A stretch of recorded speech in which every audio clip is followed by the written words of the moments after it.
यीशु अल मसीह के बाबरकत और कुदरत भरे नाम में आप सबकी सलामती। हालेलुया। ईद पेंटिकोस्ट आप सबको मुबारक हो। ईद पेंटिकोस्ट हम रस्मी तौर पर तो हर साल मनाते हैं। इस दिन को याद करने का, इस दिन को दोहराने का मकसद ये है कि आज के दिन को जो याद दहानी के तौर पर हम सेलिब्रेट करते हैं, हम खुदावंद अपने खुदा के कलाम और उसकी मर्जी के मुताबिक आज के दिन को उसकी हजूरी में गुजारने वाले थे। ईद पेंटिकोस्ट के दिन में हम सब बाखूबी वाकिफ हैं रूह के नसूल के लिए। आए खुदावंद के जिंदा कलाम में से इस बात को सीखेंगे कि रूह का नज़ूल ईद पेंटिकोस्ट पे जब हुआ तो हुआ क्या था। लफ्जों को गौर से सुनिएगा। इतराजात वालों के लिए आपको जवाबात भी मिलेंगे और आप खुदा के कलाम में से इस बात को सीखेंगे कि दर हकीकत आज के दिन में हुआ क्या था। कलाम अक़दस रसूलों के ईमान की किताब, उसका दूसरा बाब और उसकी पहली 4 आयातें मुक़द्दसा पढ़ेंगे। हालेलुया।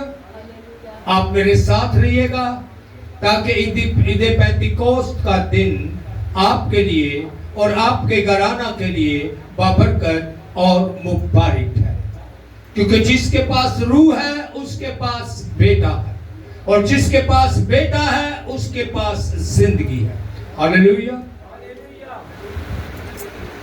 जब ईद पेंटिकोस्ट का दिन आया तो वो सब एक जगह जमा थे कि यकायक आसमान से ऐसी आवाज आई जैसे जोर की आंधी का सन्नाटा होता है और उससे सारा घर जहां वो बैठे थे गूंज उठा और इन्हें आग के शोला की सी फटती हुई जुबानें दिखाई दी। मेरे साथ रहिएगा। लफ्जों का मेयार बहुत अहम होता है और उनमें से हर एक पर आकर ठहर गए और वो सब रूहुल कुद्दस से भर गए और गैर जुबानें बोलने लगे, जिस तरह रूह ने उन्हें बोलने की ताकत बख्शी थी। खुदावंद के जिंदा कलाम के पढ़े और सुने जाने पर खुदावंद की बरकत हो। सबसे पहले जब रूह का नज़ूल हुआ, कोई जानता है कि कितने दिन से शागिर्द उस जगह पर दुआ में बैठे हुए थे? 10 दिन। कितने दिन? हम हर साल ईद पेंटिकोस्ट मनाते हैं। 10 घंटे कौन दुआ में बैठा है? कैसे रूह फटाफट मिल जाएगा? 2 पादरियों के हाथ रखने से कैसे रूह मिल जाएगा? रूह तब मिलेगा जब हम उसके कलाम को अपनी जिंदगी में रखेंगे। हालेलुया। रूह तब मिलेगा जब हम उसके कलाम को अपनी जिंदगी में रखेंगे। और जब रूह मिलेगा तो आप किसी के मोहताज नहीं होंगे, क्योंकि यहां जुबान का नहीं, जुबानों का जिक्र है। और जब आपके पास 1 2 3 4 लफ्ज ही उम्र भर के लिए चलते हैं, एक ही जुबान, यहां जुबानों का जिक्र है, एक जुबान का जिक्र नहीं है। गैर जुबानें, क्या? गैर जुबानें। खुदावंद के जिंदा और मुकद्दस कलाम के मुताबिक मत्ती 4 बाब उसकी 31वीं आयत मुकद्दसा के अंदर मरकूम है, जब वो दुआ कर चुके तो जिस मकान में जमा थे वो हिल गया। हम रूह के दावेदार हैं,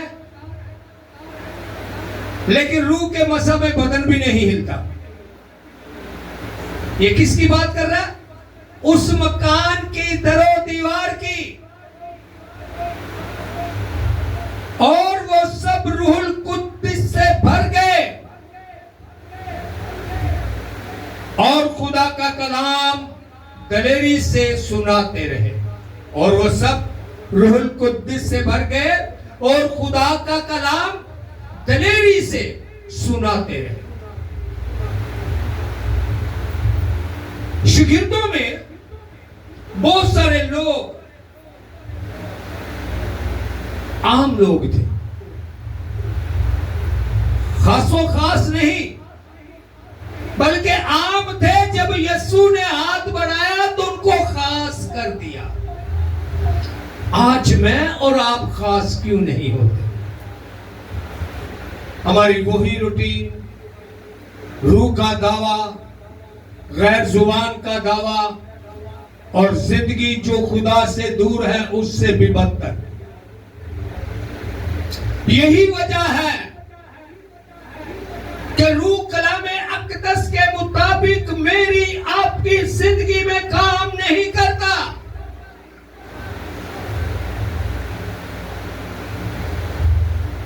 अगर सादा लफ्जों में कहूं तो धक्के दे ठेडे दे ठोकरा ने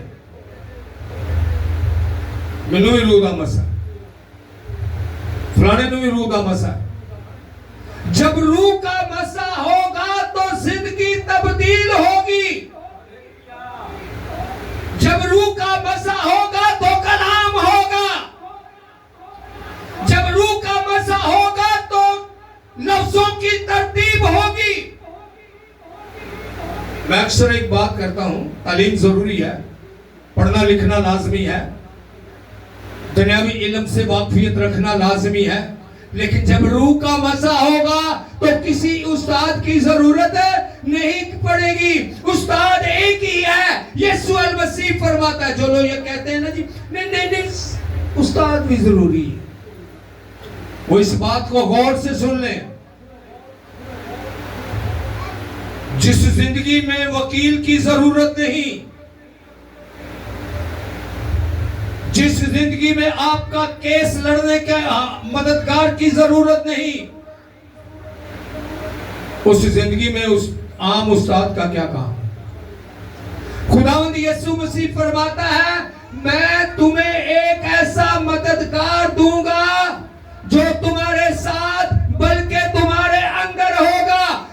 सदरे अदालत में घबराना जाना, सदरे अदालत में घबराना जाना के क्या बोलूंगा, यीशु मसीह का इरशाद है, उसी का फरमाने इलाही है।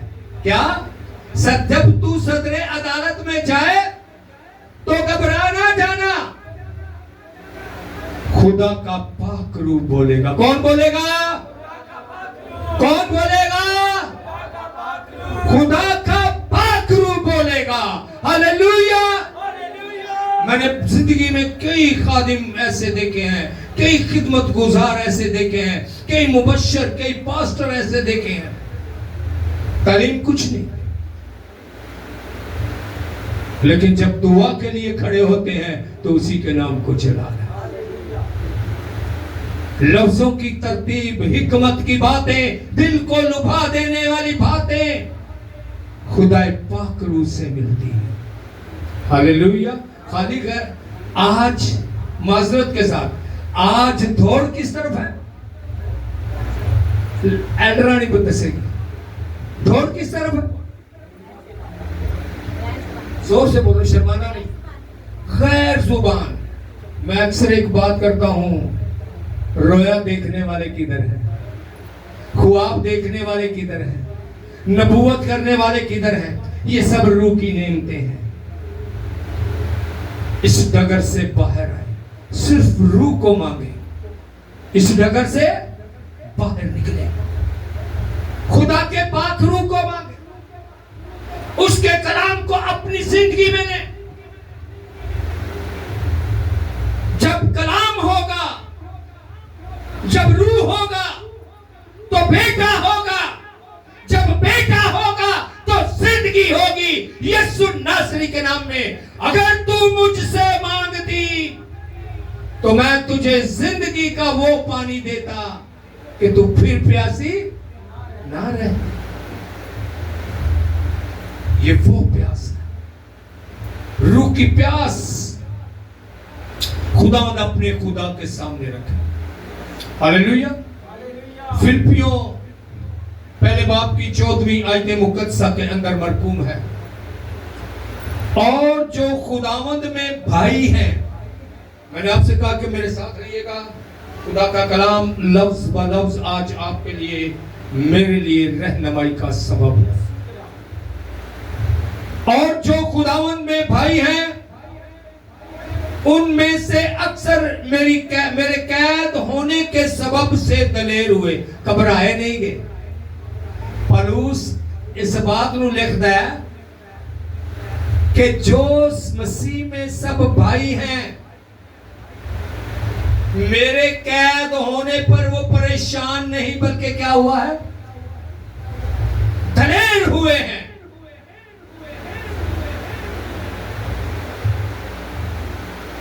जब हाथों पांव को भेड़ियां लगा दी गई, कैद खाने में बांध दिया गया, वो परेशान हुए, रोए धोए या खुदा की हम्द करने लगे? क्या करने लगे? फरिश्ता आया, ताले खुल गए, भेड़ियां टूट गई, दरवाजे खुल गए। सो जब रूह आता है, एंथनी का क्यों पतरस ते सिलास और पौलुस दे टाइम ते रूह होर सीगा ते आज रूह होर है। एक ही खुदा, एक ही रूह, एक ही बेटा है। हालेलुया। वही रूह आज आपकी मेरी जिंदगी में काम करने को। हालेलुया।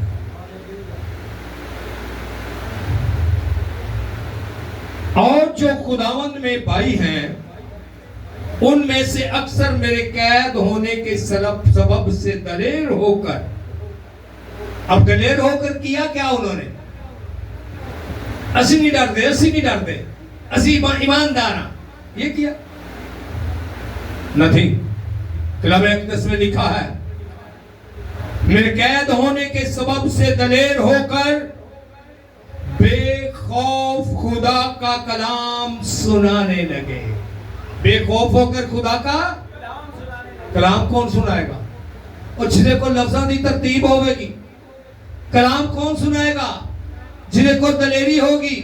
लास्ट मैसेज के अंदर इस बात को जाहिर किया गया कि जब बादशाह ने दानियल की किताब में से कि जब बादशाह ने ऐलान कर दिया, मोहर कर दी कि 3 दिन तक मेरे बगैर कोई किसी महबूद को सजदा नहीं करेगा, तो दानियल ने ये ऐलान सुना और अपने घर आया और खिड़की खोली और घुटनों के बल खुदा के हुजूर रूह में आकर दलेर हुआ या छुप गया? दलेर हुआ। उसको पता था शेरों की मांद में डाला जाऊंगा। इसी तरह पौलुस लिखता है कि मेरे कैद होने से भाई जो हैं वो दलेर होकर बेखौफ खुदा का कलाम सुनाने लगे और ज्यादा जुर्रत करते हुए।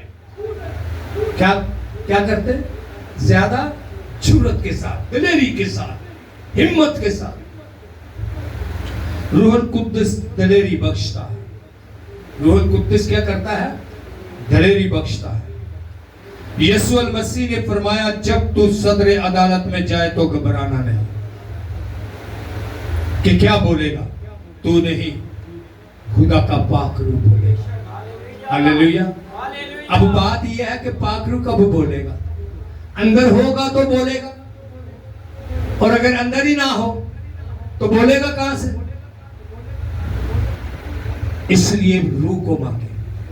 गैर जुबान भी मिलेगी, नबूवत भी मिलेगी, शफा की नेमत भी मिलेगी, हिकमत की बातें भी मिलेगी। Hallelujah, hallelujah. रूहुल कुद्दस का नज़ूल, और वो गैर जुबानें बोलने लगे। क्या करने लगे? गैर जुबानें बोलने लगे। जुबानें बोलने लगे। 2 लफ्ज, 3 लफ्ज, 4 नहीं, बल्कि गैर जुबानें बोलने लगे। सिखदे नहीं, चलदे नहीं, पहले दिन ही क्या हुआ? वो गैर जुबानें बोलने लगे। रोज दुआ में 2, 3, 4, 5, 6, 7, 8, 9, 10, ऐसे नहीं। उसी वक्त जब नज़ूल हुआ तो वो गैर जुबानें बोलने लगे। आज अगर हम अपनी सर्विस को देखें तो उम्र भर के लिए 2, 3, 4 लफ्ज हमारे पास गैर जुबान के होते। उन्हें 2-3 लफ्जों के ऐसे भूले नहीं समाते। मैंने रूह दा मसा है, मैं बड़ी टिका के दुआ कर लेना। रूहानियत में, रूह में भूलने वाला काम नहीं, काम करने वाला है, करके दिखाने वाला है, उसे अपनी जिंदगी में लेने का है, रूह के मुवाफिक अपनी जिंदगी को अपनाने का है। Hallelujah, hallelujah.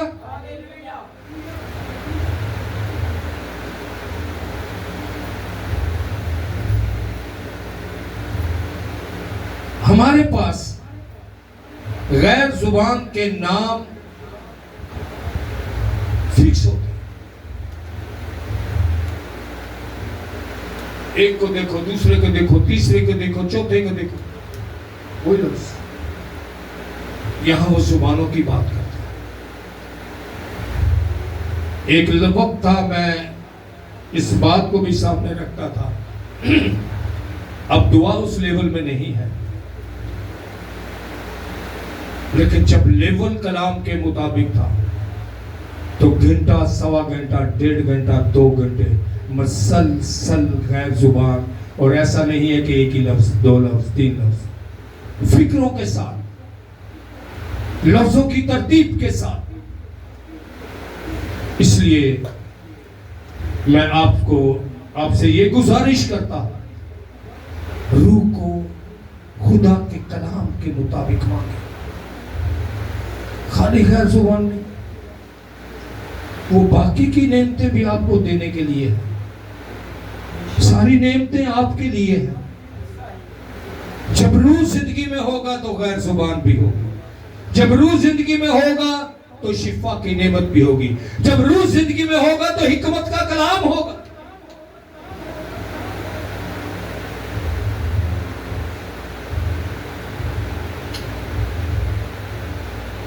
खुदाया, अर्ज करता हूं, खुदा के कलाम को फॉलो करें, पादरियों की डगर पर नहीं, खुदा के कलाम को फॉलो करें। रूहुल कुद्दस खुद तुम्हारी रहनुमाई करेगा।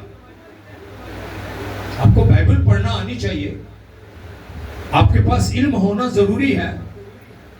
दुनियावी इल्म होगा तो आपके लिए और मदद मुहैया होगी। रूहुल कुद्दस खुद तुम्हारी रहनुमाई करेगा। गैर जुबान के 2-3 लफ्ज नहीं, बल्कि आप जुबानें बोलेंगे। आपको खुद पता नहीं होगा कि सुबह जब दुआ में गैर जुबान पे मैंने दुआ की, तो अब दोपहर को क्या हो गया मेरे को, ये कौन सी जुबान है।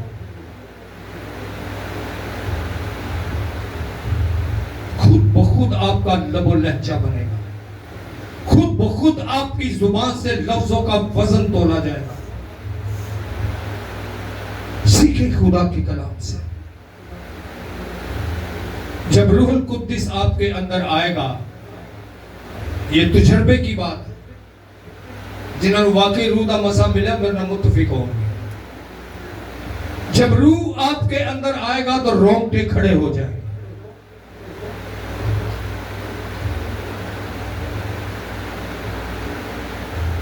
सुने हुए नहीं, बल्कि नई नई जुबानें बोलेंगे। अरे जो पादरी स्टीफन ने बोला ना, वही तुझे घर जाके बोलना। आपको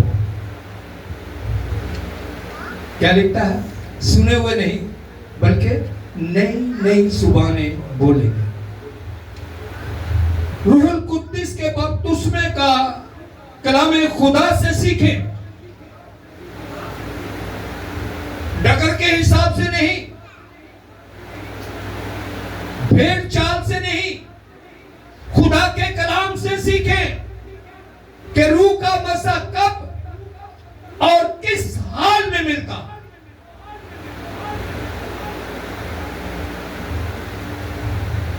आपको जुबान सीखने की नहीं, बल्कि लफ्ज, जो लफ्ज कहे पूरे पूरे फिक्रे आपके अंदर से निकलेंगे।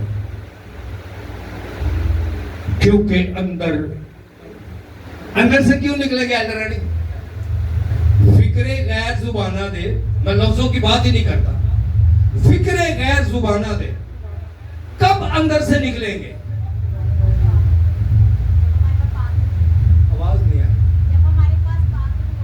जब खुदा का पाक रूह आपके अंदर होगा, तब अंदर से फिक्रे निकलेंगे, तब अंदर से तरतीब मुहैया की जाएगी, तब आपकी जुबान रूह के कंट्रोल में होगी।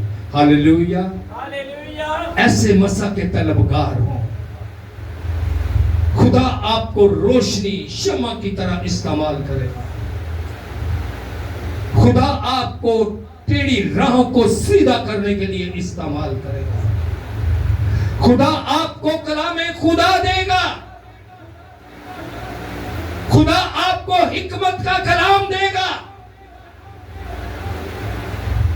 खुदा आपको लफ्जों की तरतीब देगा।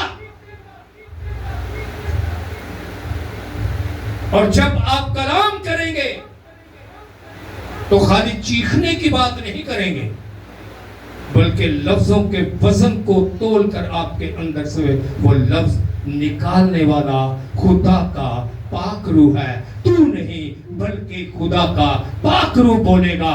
खुदा आप सबको बरकत दे। आमीन, आमीन।